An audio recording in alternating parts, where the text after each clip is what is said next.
Good afternoon. आज हम plasma membrane के बारे में पढ़ेंगे। जो प्लाज्मा मेम्ब्रेन है इसके बारे में कई सारे मॉडल्स दिए गए, लेकिन निकोलसन एंड सिंगर का जो मॉडल था 1972 का, ये मॉडल मोस्ट वाइडली एक्सेप्ट किया गया। ठीक है, so what is plasma membrane? Actually plasma membrane है लिपिड, प्रोटीन और कार्बोहाइड्रेट। तो ये तीन चीजों से मिलके प्लाज्मा मेम्ब्रेन बनी है, लिपिड, प्रोटीन एंड कार्बोहाइड्रेट। तो देख लेते हैं, जो लिपिड है प्लाज्मा मेम्ब्रेन में वो बाइलेयर फॉर्म में अरेंज है। ऐसे देखिए, मान लीजिए कि ये लिपिड की बाइलेयर है, ये सेल है। सेल का इतना पोर्शन मैं आपके सामने प्लाज्मा मेम्ब्रेन का रिप्रेजेंट कर रहा हूं कि ये लिपिड बाइलेयर है। ठीक है, जनरली अगर लिपिड की बात करें तो जो प्लाज्मा मेम्ब्रेन में लिपिड मिलता है वो फास्फोलिपिड होता है। इसका मतलब ये हुआ कि जो लिपिड प्लाज्मा मेम्ब्रेन के अंदर मिलता है, इसके अंदर फास्फेट का कंटेन और लिपिड का मिक्सचर वाला एक प्रोटीन होता है। ऐसा लिपिड जिसके पास फास्फेट है, वो लिपिड इसके अंदर प्रेजेंट है प्लाज्मा मेम्ब्रेन के अंदर। इसे हम प्लाज्मा लेमा भी कहते हैं। प्लाज्मा मेम्ब्रेन को प्लाज्मा लेमा भी कहा जाता है, सेल मेम्ब्रेन भी कहा जाता है। ठीक है, अगर इस स्ट्रक्चर को हम देखें, लिपिड का जो स्ट्रक्चर है वो कुछ इस प्रकार से है। ये जो है ये हाइड्रोफिलिक पार्ट है, और जो सेंटर का पार्ट है जहां पे टेल होती है, जैसे कि ये हेड है, ये टेल है। जो टेल का पार्ट है इट इज हाइड्रोफोबिक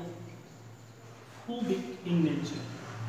हाइड्रोफिलिक मतलब जो हेड है, जो हाइड्रोफिलिक पार्ट है, वो ऑलवेज किसके कांटेक्ट में होता है? लिक्विड के कांटेक्ट में होता है। हाइड्रोफोबिक पार्ट जनरली ये कभी लिक्विड के कांटेक्ट में नहीं आता। चलिए आगे बढ़े। अगर इस लिपिड मॉलिक्यूल को हम देखते हैं जिससे प्लाज्मा मेम्ब्रेन कंस्ट्रक्ट हुई है पूरी की पूरी, ये जो लिपिड मॉलिक्यूल है, इसका जो हेड है, इसके अंदर जनरली फास्फेट होता है। जो टेल है, इसके अंदर फैटी एसिड होता है। तो यहां से क्वेश्चन बन सकता है नीट के एग्जाम में कि कहां पे क्या होता है। लिपिड के अंदर जो सबसे कॉमन प्लाज्मा मेम्ब्रेन के अंदर जो लिपिड का फॉर्म मिलता है वो है फास्फोलिपिड। फास्फोलिपिड में कौन से लिपिड आते हैं? फास्फोटिडिल Colin, it is a one form of phospholipid. Phospholipid, serine and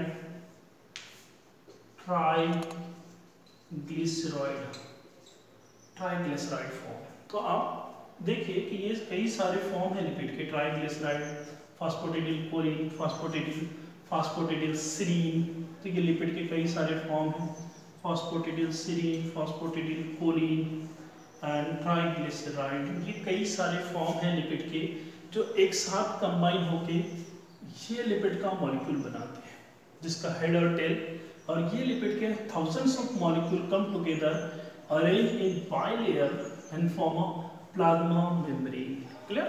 तो ये प्लाज्मा मेम्ब्रेन का एक स्ट्रक्चर बनाते हैं। कितना क्लियर है? चलिए, अगर लिपिड बाइलेयर से मैं लिपिड निकाल दूं, लिपिड का एक मॉलिक्यूल आपके सामने रिप्रेजेंट कर दूं, तो देखिए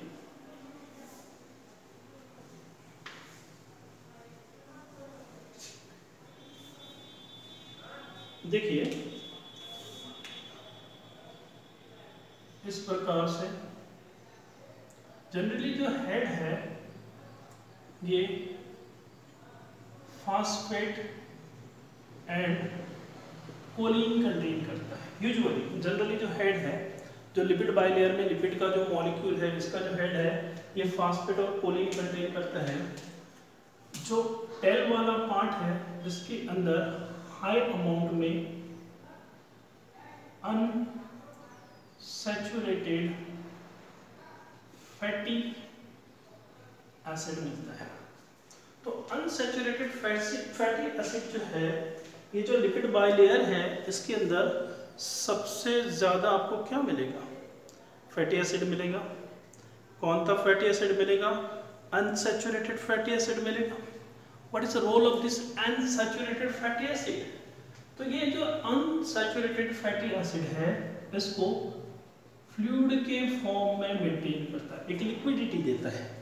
जो टेल है इसको जो अनसैचुरेटेड फैटी एसिड है वो लिक्विडिटी देता है, एक लिक्विड स्ट्रक्चर। क्वेश्चन अगर आता है कि प्लाज्मा मेम्ब्रेन की लिक्विडिटी क्यों मेंटेन होती है, लिक्विडिटी किस वजह से होती है, अगर यहाँ से मैं प्लाज्मा मेम्ब्रेन को पुश करूंगा तो ये थोड़ी सी नीचे दब जाएगी, थोड़ी सी नीचे दबेगी। जैसे कि देखिए कि यहाँ से प्रेस करिए तो इसके अंदर फ्लेक्सिबिलिटी है। तो why plasma membrane show the flexibility? Due to presence of unsaturated fatty acid inside the tail. Question आ सकता है फ्लेक्सिबिलिटी क्यों है प्लाज्मा मेम्ब्रेन में। नाउ ये लिपिड के मॉलिक्यूल स्टेबल फॉर्म में भी रहना जरूरी है। तो स्टेबल करने के लिए यहाँ पे कोलेस्ट्रॉल होता है। तो लिपिड का एक और फॉर्म है कोलेस्ट्रॉल। कोलेस्ट्रॉल होता है जो प्लाज्मा मेम्ब्रेन को अपनी जगह पर पकड़ के रखता है। Clear? What is the role of cholesterol in plasma membrane? जो कोलेस्ट्रॉल का रोल है प्लाज्मा मेम्ब्रेन में वो स्टेबिलिटी प्रोवाइड करना।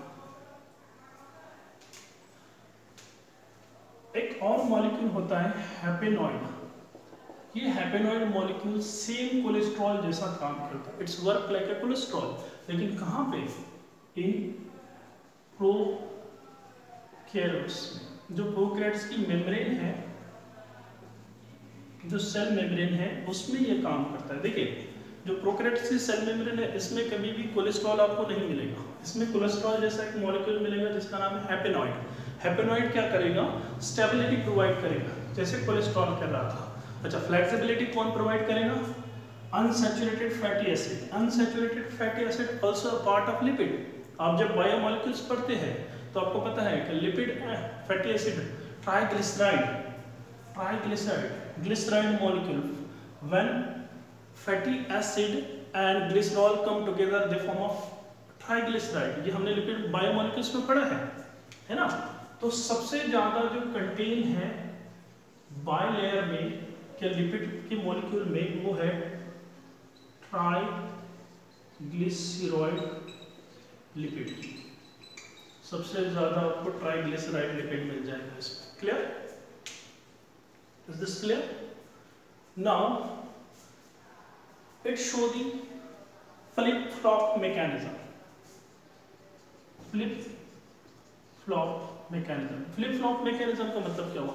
निकोलस सिंगर के मॉडल की सबसे बड़ी बात ये थी कि जो लिपिड मॉलिक्यूल है ये फ्लिप फ्लॉप दिखाते हैं कि ये जो लिपिड का मॉलिक्यूल है ये यहाँ से नीचे जा सकता है, ये लिपिड का मॉलिक्यूल जंप करके इस मेम्ब्रेन में जा सकता है। This is called as flip flop mechanism. This is called as flip flop mechanism of lipid bilayer. तो लिपिड जो है वो जंप करता है मेम्ब्रेन में, ठीक है, और घूमता है यहाँ से यहाँ, यहाँ से यहाँ, यहाँ से यहाँ। This is called as flip flop mechanism. Scramblase करके एक एंजाइम होता है जो ये सारा काम करता है मेम्ब्रेन के अंदर, ठीक है। तो लिपिड का रोल समझ में आ गया आपको। सबसे ज्यादा जो प्लाज्मा मेम्ब्रेन में होता है वो लिपिड होता है, इसके बाद होता है प्रोटीन, ठीक है। अब आते हैं प्रोटीन पे। देखिए ये हुआ प्रोटीन जो प्लाज्मा मेम्ब्रेन के अंदर है। ऐसे प्रोटीन को हम इंटीग्रल प्रोटीन कहते हैं, और जो प्रोटीन सिर्फ वन साइड से ही है देखिए ये प्रोटीन जो है सिर्फ एक साइड से है मेम्ब्रेन की, नीचे से नहीं है। तो ऐसे प्रोटीन को हम पेरिफेरल प्रोटीन कहते हैं। देखिए इंटीग्रल प्रोटीन मेम्ब्रेन के ऊपर से भी दिखाई दे रहा है, मेम्ब्रेन के नीचे से भी। Integral protein and this is the peripheral protein. तो ये प्रोटीन का जो नाम है वो पेरिफेरल प्रोटीन है, जो वन साइड से दिखाई देता है। चलिए ठीक है, तो प्रोटीन जो है वो एम्बेडेड होता है प्लाज्मा मेम्ब्रेन में integral protein and peripheral protein के फॉर्म में। क्या होता है, ये जो प्रोटीन्स हैं ये कुछ चैनल्स बनाते हैं जिसके थ्रू सेल के बाहर का मॉलिक्यूल सेल के अंदर आता है, सेल के अंदर का मॉलिक्यूल सेल से बाहर जा सकता है। ठीक है, दिस फॉर्म समटाइम चैनल बनाते हैं। अब वो डिपेंड करता है एक्टिव है या पैसिव है या ऑस्मोसिस कर रहा है। तो जब हम फंक्शन देखते हैं तब इसके बारे में पढ़ लेंगे। तो ये हुआ प्रोटीन के बारे में। नाउ एक और चीज मिलती है जिसका नाम है कार्बोहाइड्रेट। देखिए अगर कार्बोहाइड्रेट प्रोटीन के साथ जुड़ा हो, ये रेड कलर का कार्बोहाइड्रेट मॉलिक्यूल है, अगर ये प्रोटीन के साथ जुड़ा हो तो हम इसे कहते हैं ग्लाइकोप्रोटीन। अगर ये कार्बोहाइड्रेट का मॉलिक्यूल लिपिड के साथ जुड़ा है तो हम इसे कहते हैं ग्लाइकोलिपिड। ठीक है, ये जो कार्बोहाइड्रेट के मॉलिक्यूल है ये कुछ जगह पे ऐसा देखा गया है, it act as a receptor.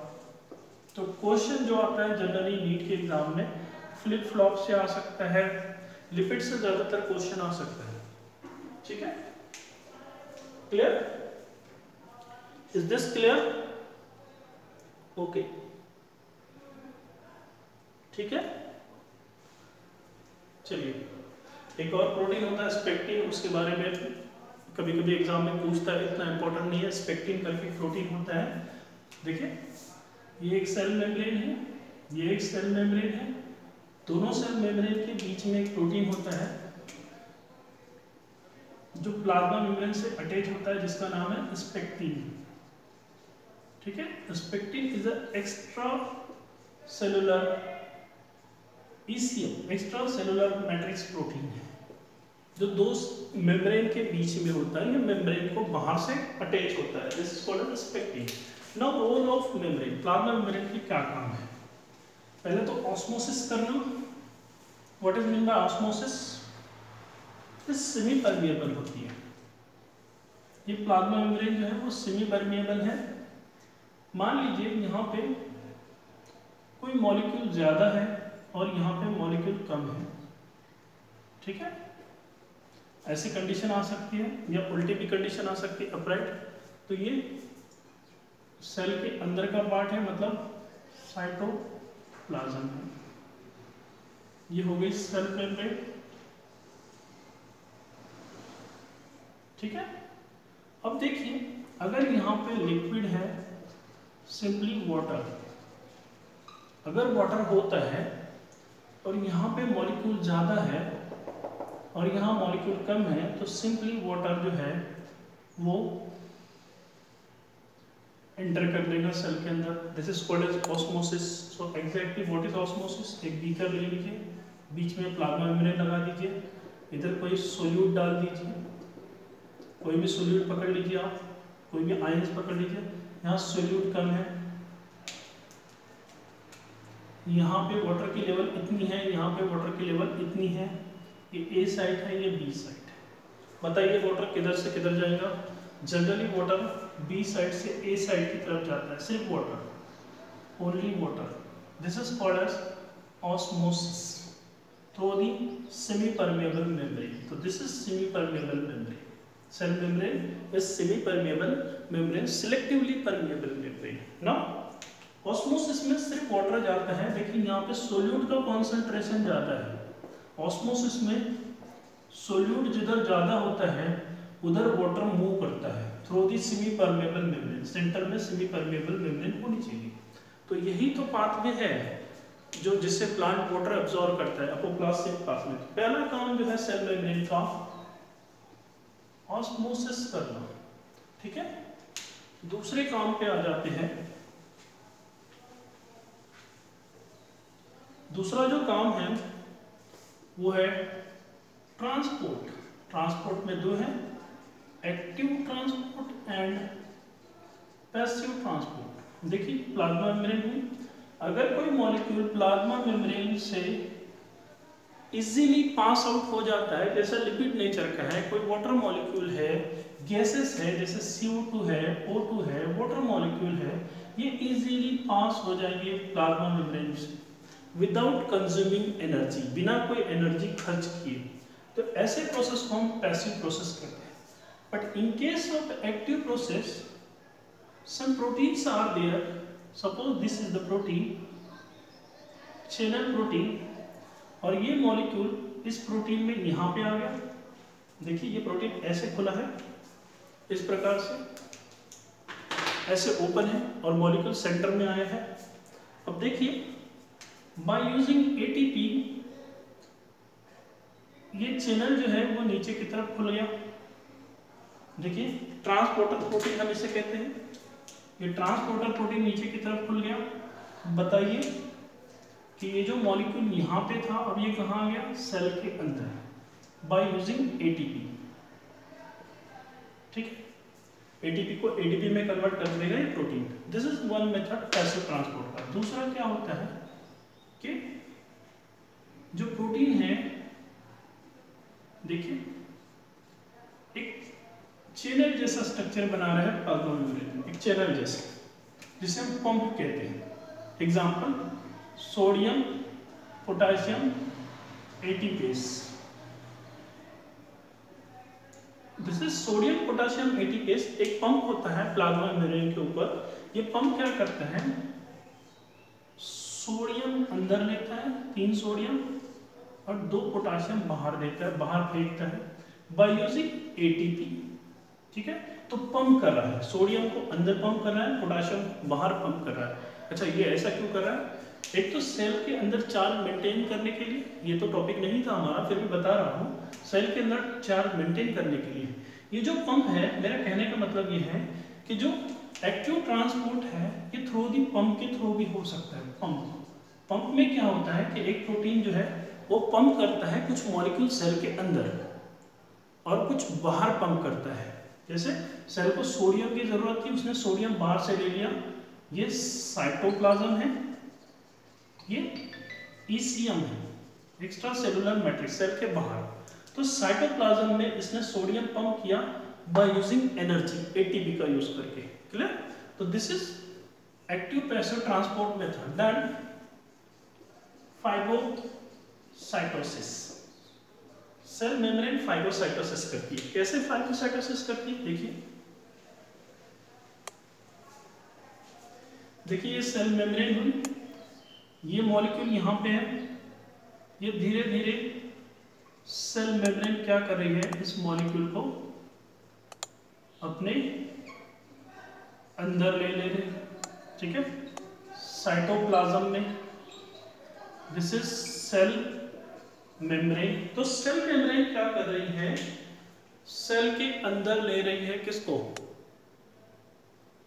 किसको ले रही है, कुछ मॉलिक्यूल्स को ले रही है। This is known as phagocytosis. तो इसे हम क्या कहेंगे, फाइगोसाइटोसिस कहेंगे। क्लियर?